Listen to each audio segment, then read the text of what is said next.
Welcome to Kasao, Mukono district in central Uganda. Here, Mariam Nabatanzi is like any other woman if you walked past her.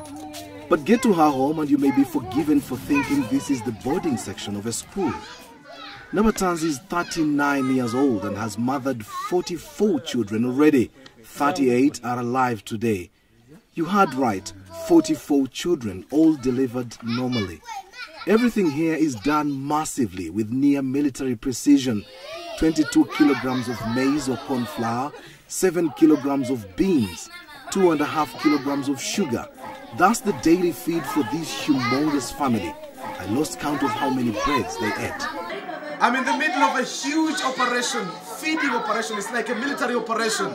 Feeding bread and porridge, that is for breakfast, to 24 kids out of the 38. It's just unbelievable. I can't tell who is who. I just wonder how the mom does it.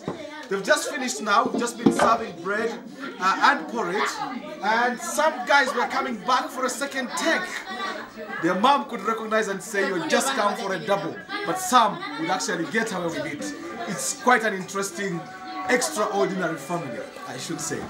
Question is, how did this all begin for Nabatanzi? First, she was married off too young, aged 13, and started having children immediately. In my heart, I wish to have 6 children. I gave birth 4 times, and on each occasion, I had twins. 8 children were more than what I had bargained for. I went to hospital to ask the doctors to stop me from having babies. The doctors carried out tests and said it would be risking my life if they stopped me. I was too fertile to stop. I went back home and conceived quintuplets. 5 children at once and then 2 times more. With 23 kids, I thought it was too much and I went back to hospital, but the doctors said they couldn't stop me without risking death. I was pretty healthy, having natural births. Gynecologists say it's possible to be this fertile, although not commonplace. But once you have these many children, my question then is, how hard is it to name these children? We both break into a bout of laughter.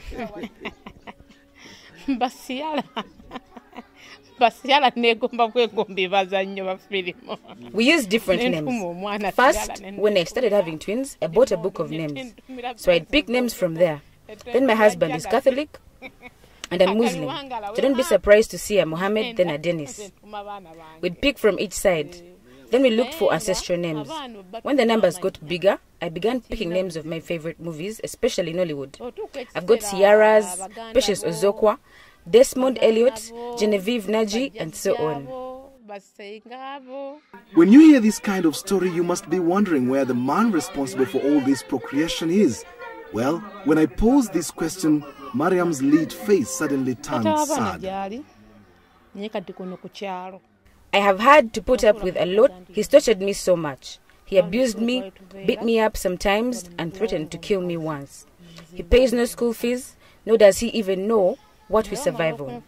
Unashamedly, he comes and eats what he didn't leave home. He's not part of these children's lives.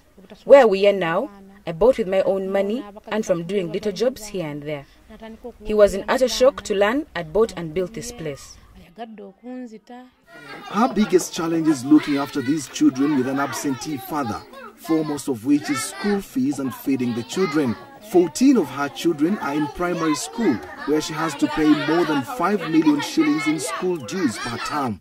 This is equivalent to around $1,500. Another 10 children are in secondary school. Some have been forced to drop out of school as the bill spirals out of control. Her dream is to educate all her children so that they may get a better life, not like what she's been through. To fund all this, she learned many skills including cake making, bricklaying, decorations, tailoring, cooking, and herbal medicine. She hates having to beg. There is no end to Mariam Nabatanzi's story. It's powerful, it's captivating. Yet somehow, I have to find a way to say goodbye. So what's her message? Abazadde abakyayina emitima egitunda abaana baabwe bakikomye. My message is mainly to parents. Stop selling your children through early marriages. We suffer too much while losing out on parental love that can never be recovered. Secondly, To the mothers, do not desert your children as you walk out of marriage. Whatever the case, stick to and with your children. I strongly feel that had my mother not left me, my father would not have married me off young. To the men, please shoulder your responsibilities. Don't leave it to the women. A man puts up a shop for you and they imagine all is sorted. No buying anything anymore at home. You forced us to become like men. Reclaim your status as men. Show us love and let us do our responsibilities. It's hard to hold back my own tears knowing so many examples of what she's referring to. Mariam only sleeps for a maximum of 5 hours a day. The rest of her day is dedicated to the children. It would have been good to know what her neighbors make of her, but time wasn't on my side. But don't be surprised if she's declared the woman with the most number of children in the world from one man. Kasim Kaira, Azam News, Kasao, Uganda.